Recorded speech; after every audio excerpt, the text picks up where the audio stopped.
in Montreal, my short time there, I played with, Carey Price, PK Subban. Like these two guys are unbelievable athletes. Carey's, I think, one of the best goalies in the world. PK was just unbelievable, just so strong, and he was spectacular on the ice. Does crazy things out there, but just so poised with the puck. And I would have to say those two guys were, really had a huge impact on the Canadiens. Carey still does. He's still their goalie. PK obviously left, but unbelievable athletes for sure.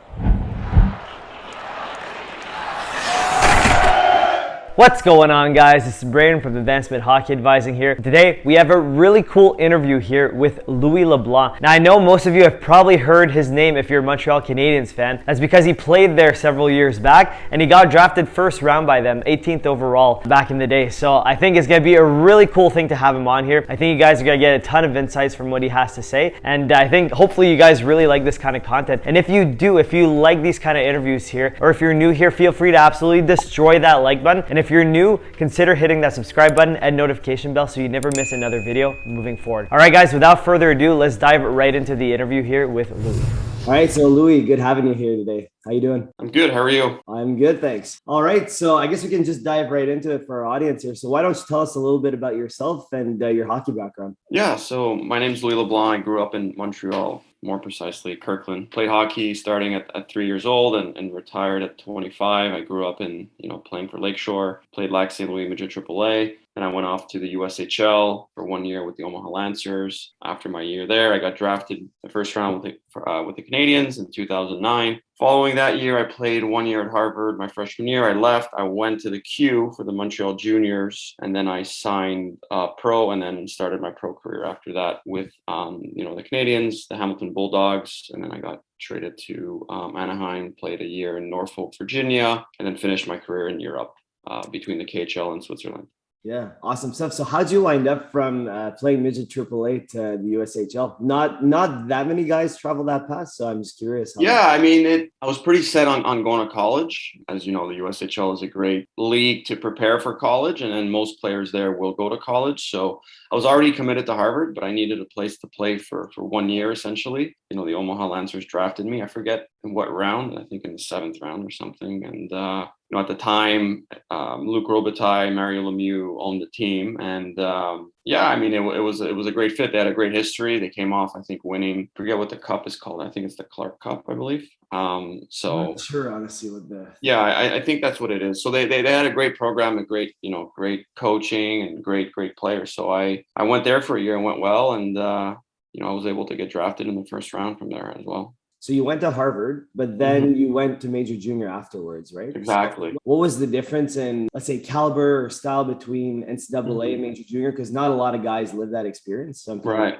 And, why'd you make that switch? Yeah, so I guess I could start with the differences. One, college hockey, like the guys are a lot older, and a freshman will typically go to college at like 19, 20 in some programs. Yep. And in the Q, like guys are 16 to basically 18, right? Or actually, I think 20-year-olds. Overall, the league is a lot older at college, and guys are just bigger and stronger and more mature. You wear, face like a cage. You wear a cage. In the Q, you wear a half visor. And, I found that college hockey was a lot more, I don't want to say violent, but it was just rougher, right? Like there's a lot more stick work. There's less penalties. It's more defensive, I would say, just because there's more hacking and holding. I think that has, evolved over time with the rules, but I think overall the Q was a more fluid game, which is more like the NHL, right? They try to like mimic the NHL a little bit. So I think that was the biggest difference. Obviously, you play a lot more games in the Q, travel more. College hockey, you'll play like 30 games. The Q, I think I played 70 games that year. So it's a big difference. But you have more time to work out in college. You obviously go to school. Both leagues are great, right? Both leagues are a great development league. It really depends on where you're at in your career and what you're really looking for in terms of a lifestyle. And then I guess the reason why I left Harvard at the time was the Canadiens thought it would be better for my development to play more hockey, essentially, and be closer to Montreal and experience that, pro schedule of 70 plus games. So, that was one of the main reasons why I decided to leave Harvard and join myself to the Montreal Juniors. Okay, cool. Makes a lot of sense. Yeah, it's funny. A couple of points you brought up, especially the number of games. A lot of people don't realize this, but in the Q or major junior, you really play a lot of games in the year. Really Right. that pro schedule. Whereas in college, it's about at the NCAA D3 level, it's like 25 games, so it's super small. And then Right. D1 it varies between 35 or 40 or something like that. But still, it's about half the games compared to major junior. So because it's such a low number of games, you have more time to work out, and each game matters that much more, So, so guys really go hard. Like in my experience, it was like from going from junior to college, like even though it was D3, then guys like really go hard in the corners. They're really right. very violent game, like you Exactly. said. Yeah, no, exactly. It's every game counts, and guys are pumped up to play, right? Because you're not playing 3 games in 3 nights, and we're in the queue. Like, I'm not saying you could take a night off, but like, there's 70 games. Like, you can't be going 100 miles an hour every game. So no, 100%. You can pace yourself a little bit. Awesome. So let's move to the draft. So on draft day, like you get drafted, all that stuff. How was that experience? Yeah, it was a lot of fun. I mean, a lot of weeks leading up to that.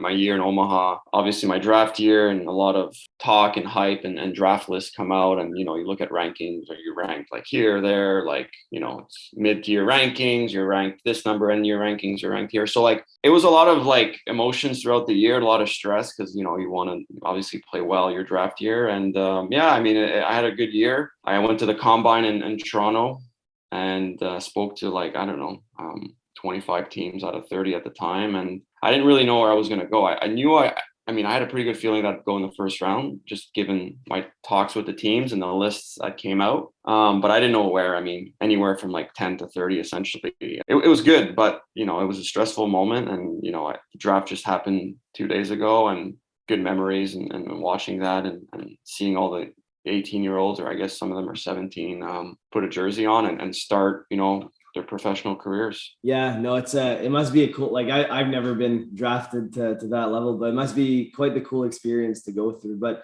like you said, it's probably really stressful because you want to get drafted at a high round. You want to, live up to the hype and all that. So actually let's transition into this. So how'd you deal with, like, once you got drafted and all that? How'd you deal with that pressure of like living up to the hype and to keep playing well? Because man, at such a young age, it's a lot of pressure on your shoulders, I think. Definitely a lot of pressure, but when you're going through it, you don't really realize what's happening. Now that I'm, it's like basically 10 years later, like I'm like, wow, that was pretty intense. But when you're playing hockey, like I don't think I really thought about the pressure. Like you just go to your next game, go to your next practice, continue your routine, continue to try and get better. But yeah, I mean, definitely your life changes, especially in a market like Montreal, where people recognize you, and every move you do is scrutinized, So it was a lot of fun, definitely, stressful at times, but it wasn't something that was holding me back. It's more of an external pressure that's there. But playing in Montreal is just a great experience. The fans are unbelievable, and stuff that I'll never forget. Yeah, they're pretty rowdy, the fans here. Eh? They love their Canadian. Yeah, no, exactly. Yeah, very, very scrutinized market, like you said. But I think what the point you had is that, just focusing on your game is super important. I've heard other, pro guys, like guys that went through it, say the same thing. Like, just focus on your game, try and block out the outside noise. Because if you start looking at all the outside noise and just focusing on that, then that's where it can really derail you, So it's, I think just focusing on your game makes a lot of sense. It's the key, right? You're paid to play hockey and perform and produce, right? So, I mean, a lot of guys get distracted, and, you could get caught up in a lot of stuff off the ice, but, especially in a market like Montreal, right? Like everything you'll do will be in the media the next day. So, guys have to be careful. I mean, not to say you can't have fun, but you just have to think twice before you do something in the city, for sure. Yeah, 100%. All right, so tell us a little bit about your experience that you played in the NHL, AHL. You went over to in Europe and all that stuff. So tell us about like the different leagues playing in North America versus Europe and Russia and all that. Like what was the difference in styles there? Let's say like similar to what we compare with NCAA and.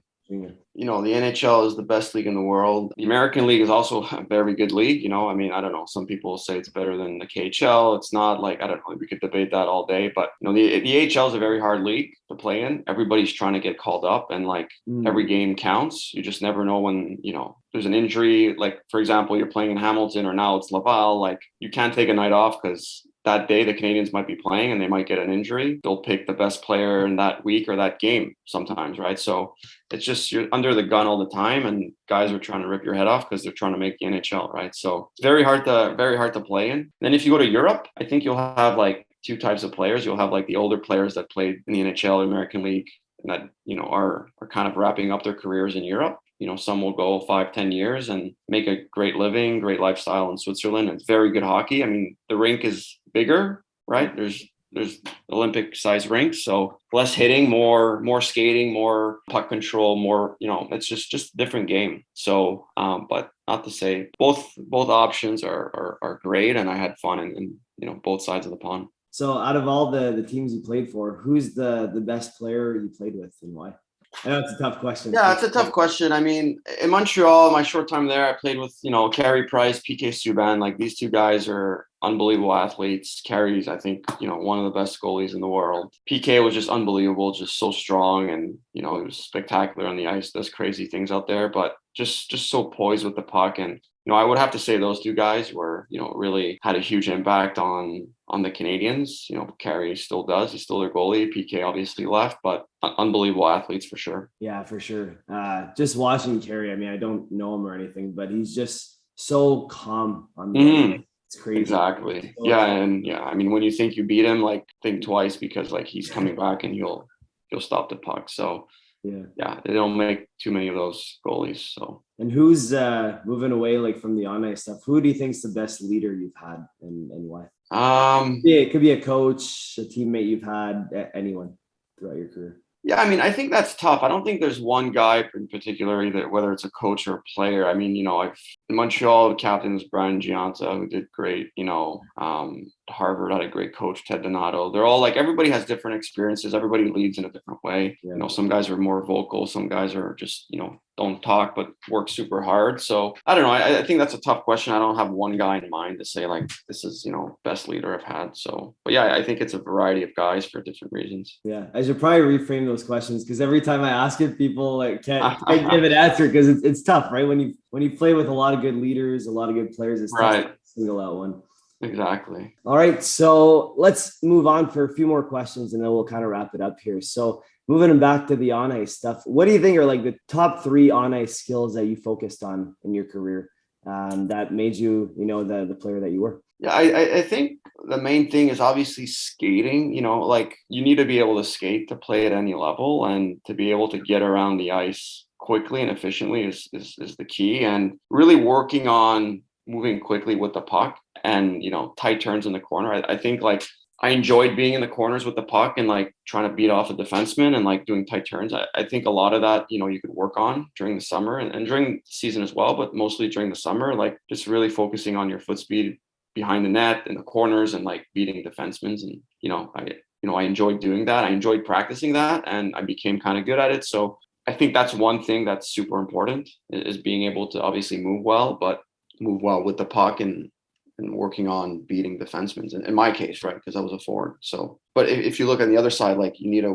defenseman needs to move well. Like look at a guy like Cale Makar, probably one of the best skaters in the NHL. Like he gets up and down the ice, like no problem. It's so easy for him. So if you're able to move well on the ice, you'll have a lot of success for sure. Yeah. It's funny you mentioned that. That was my favorite part of the game too, being in the corners and, like rolling off defensemen and making stuff. That was by far my favorite part of the game. Obviously, you probably did a little better than me, but yeah, I loved it being in the corners. Yeah, I mean, but overall, like the game is so fast, and guys need to work on everything. Like it's, if you're not a 50 goal scorer or big like shutdown defenseman, you need to be able to do like everything, right? You need to be a good offensive guy, good defensive guy. You need to be able to shoot well, pass well, skate well, finish your checks, read the game. Like there's just so many. Hockey's a game of details, and you need to be good at everything. Unless you could just score 50 goals and not do anything else. I mean, but there's not too many guys like that. So yeah, the way I see it is you gotta work on all the different skills, be good at all of them.